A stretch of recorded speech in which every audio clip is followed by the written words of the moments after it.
Ito lang po yung sa akin. Kasi sabi ni Marcoleta, I will not call him senator because para sa akin traitor siya. So anyway, hinahanap na yung baseline. Saan daw yung baseline? Actually, may batas po tayo dyan. Republic Act number 9522 Yes. 2009. Baseline law. Ano po siya doon? Kongresista. So alam niya yan. Tapos, ano ba yung nakaloob doon sa batas na yon? 12 nautical mile na teritoryong dagat. Tapos yung isa, 24 nautical mile na zone ng karatig or contiguous zone. Yes. Tapos nakalagay din po doon sa batas na yon yung 200 nautical mile na exclusive economic zone or EEZ. So, ano po ba yung mga yon? Bakit ito mahalaga? Ito, yung number 1, soberanya versus nung karapatan sa territorial sea. So, sa territorial sea, tayo po yung boss. So, lahat ng mahuhuli natin sa atin po yun. Lahat ng resources doon, priority tayo. Ito po yung mga base points na sinasabi natin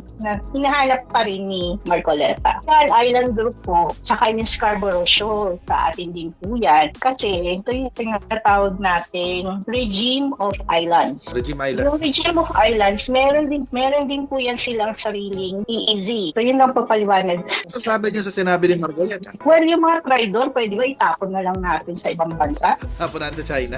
Itapon na lang natin sila kasi hindi sila karapat-dapat na naiinig. Tapon lang daw sa ibang bansa, guys. Okay, mga traidor daw.